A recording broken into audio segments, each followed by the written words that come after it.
press the button, and then say, yo, what up? How's it going, man?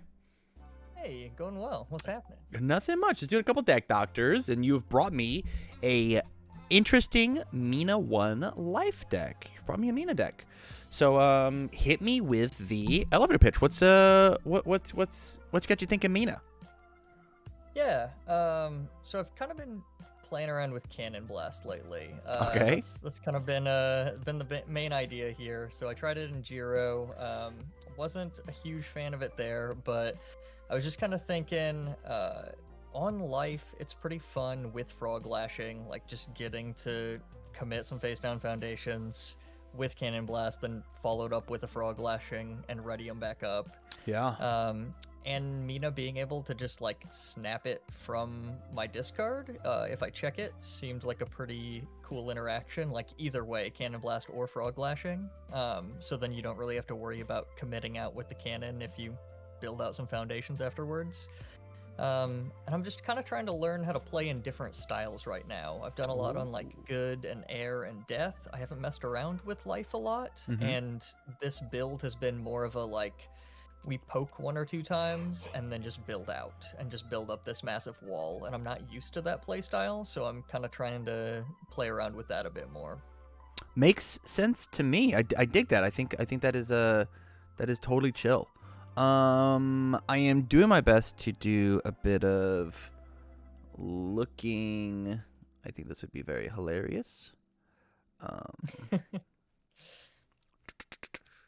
The other kind of idea with this is a lot of the attacks stayed in the ranged package, so it can kind of transition into a life Asui deck if I need to pull the ripcord and kind of pummel people. I love that, but still have Haymaker in there for some reason.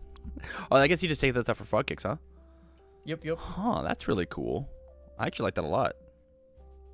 Yoinking? Actually? Oh, I guess Capture Net's not ranged Capture either. Net is probably the like better 1-to-1 swap because it's still a high block as well as the frog kick. So is Haymaker. Yeah, that's true. Yeah, I'm just looking through some stuff. Oh, you already have that in your sideboard. Get that in your main board? Yes. Okay. We're looking. Continuing. Well, good. And I think that's everything. Yeah. Okay, let's talk about it. Let's chat about it. All right, so first and foremost, I think that you're allowed to get away with Amphibious in your main board because of things like Create Capture Net, as well as a card that I want to add, Zero Gravity Lift. After this deck resolves, add it to your momentum. Being able to play this very late in your chain as Mina is exceptionally good. And so trying to find a spot for this feels cool. The only issue is this card does clash a bit with Asui. It is not amazing inside of that character because like you just don't get to just pop off for free. You know, same thing with the Staff Strike that I have. Same thing with the Home Run Comet. Home Run Comet is kind of a Mina staple, but we're playing plenty of high charges to make it happen, right? We're playing a charge here. This is so charge. This is a high though, so it counts. This is a high and a charge, and so like your home run comets get absolutely massive, and you just play them for free. Sure. So just slam a bunch of momentum and then spend the cash. Staff Strike.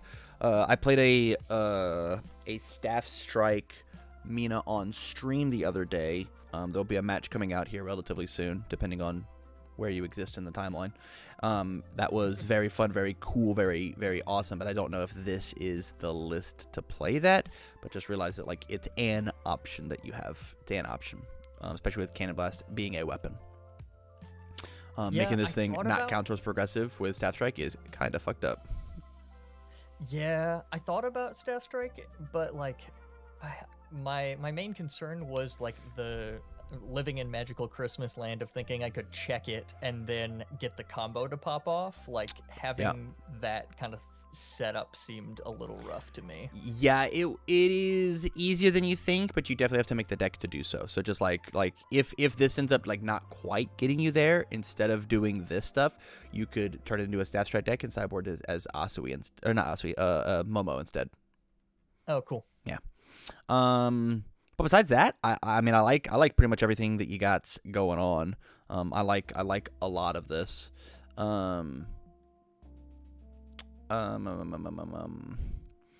Yeah, I think Cannon Blast is really cool in this character being played late. It gives me Zero Gravity Lift vibes, but Cannon Blast is allowed to get bigger, but Zero Gravity Lift lets you utilize it later. This is more of a flow card, and this is an aggro card. So I don't know what we would cut if we would cut to make things lighter. We are playing a 63 card deck. I think that's probably where we want to stand with 23 attacks. We probably want to cut one thing down. It's probably going to be Back Alley Haymaker down to a 3 of. Just because double drawing Back Alley Haymaker raw feels really bad, right? We're playing a 5 diff. This card is technically a 5 diff because like you have to play it after a foundation. This card's a 5 diff. This card's a 5 diff. This card's a 5 diff. Asterisk. It's 5 diff early, not late, and that's when it matters. Yeah. And so like, we don't want to play this attack. This is a block. No. We don't want to play this attack. This is a block. This deck's cool. This one's one of the cool ones. This is one of the cool ones. Man, tongue whip and a Cannon Blast. Nuts. Actually nuts. But yeah. That is where I'm looking. So this is probably the attack lineup that I would run with. If you could find a slot for a Home Run Comet, maybe if you wanted to like take out Net Gun Surprise and put in Home Run Comet, you could. Yeah, I mean, I've got enough kind of defensively going on with the Naval Laser Beam that seems good. I think that was just like I like Net Gun as a defensive piece. It's worked well for me in other decks, but yeah. Yeah. It also could like exist in the sideboard as well. Like it's a 2 mid block. This is a 1 mid block. This is only 3 damage. It's a 4 mid for 3 with stun 2, which is great as like an opener. But this could be an opener because it snaps your momentum. This could be a great finisher because it's got powerful 100. And so, like, that's probably what I would do, is even just, like, the spicy one of Home Run Comet. Let's get rid of this Net Gun. I just don't think we need that card. That card's not real. Yeah. And then every time you play this card, you're gonna want to have more of it. I can guarantee it. For sure. You know. I don't know what to take out for it because I think Frog Lashing is not a fair card. I think Back Alley is great. Like all of these, like Home Run Comet is like baby Cannon Blast, right? Cannon Blast, you're allowed to trade your resources on stage for the damage and speed rather than trading your momentum for the damage and speed for Home Run. And so like this is kind of taking its slot. Onto the foundations. Let's take a look.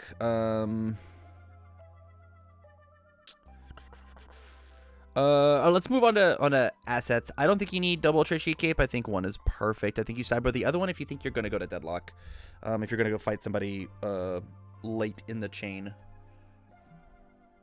Okay. Yeah. And then from there, we I think Ready, Get, Set, Go is like a messed up card.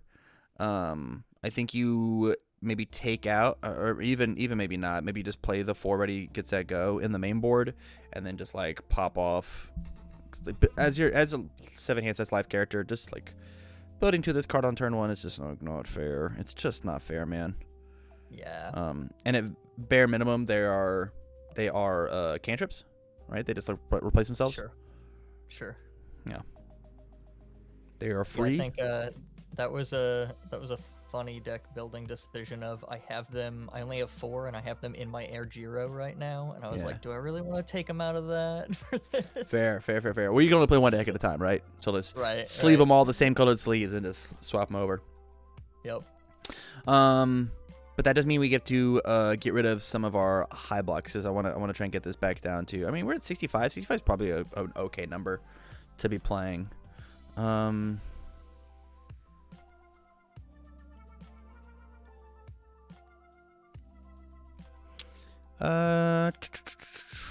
mean, I feel like I could go down on Excited for Blood. Like 3 is a little greedy.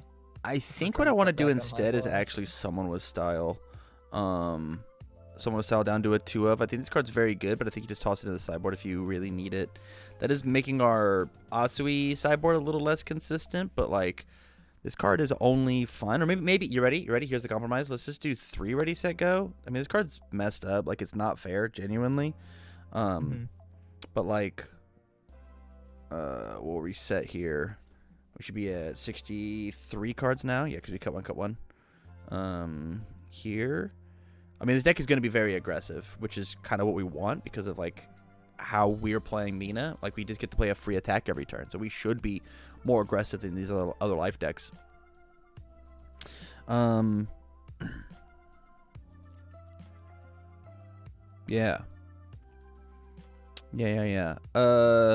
All in all, though, like, we've got, like, the only foundations that I added to your thing was Battle Resolve, which that card sucks. That card's, like, not good in life decks. Tight-Lipped is just the better card. And then Bonds of Friendship, it's just a 1/6, 1 high block.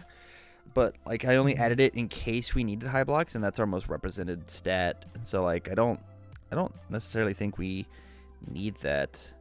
Yeah, I went back and forth on that one. I was like, it's a good card, like 1/6, 1 high, but yeah, I have a lot of high blocks. 100%. Agreed. Agreed. Trying to look and see if there's anything in here that is glaring. The answer is no, right? Like you could like take an observant student down to like a 3 of and put in like a 4th self-sacrifice. I would probably do that. Just to help really keep you out of deadlock. And we can't trigger the deadlock enhance on this unless we switch into Asui. And even then, like 3 is a perfectly fine number. I think Tight-Lipped is at a good spot, releases at a good spot for your back alley, especially because we're only playing 3 of it. Double high value target is the correct number. I want to put in a 3rd new training method, specifically because we put in ready, get, set, go. But I'm afraid to go up in that number. I'll leave that call to you. This new training method and ready, get, set, go is like actually like an insane, not fair combo. Like it's just it's not a fair tactic. It's if that happens, you're probably going to win the game. Or your chances of winning the game just go up so exponentially high. But it does just increase this number. I think 64 would be fine. Yeah, I'm chill with that. Yeah. I've been liking the like 60 to 65 range lately. That's perfect. 64 is where it's at then. All right, and it brought our hot block count to 2. And that's what we needed, you know. That was what was important.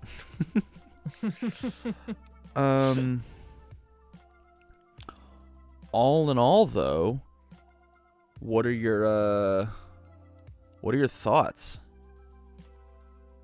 Yeah. I mean, I think I like this. I think the thing I might play around with is if I end up wanting to go full into like the charged package instead of ranged. Yeah.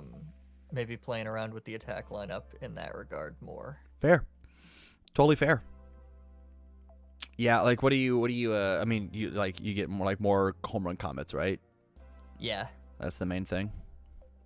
Yeah, get more home run comets and I mean maybe cut back on Tongue Whip, but it's just a good card. It's one of those not fair ones for sure. Yeah. Yeah. Yeah, I'll also play around with it. I'll test it. Yeah.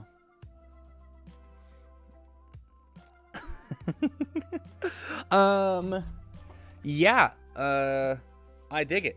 I dig it totally. Is there anything you vehemently disagree with? No, I think I'm all right. All right. Then let's get you a deck list and get you on with the rest of your night, okay? Cool. Thanks, man. You're very welcome. We'll catch you next time, okay? All right. All right. Peace.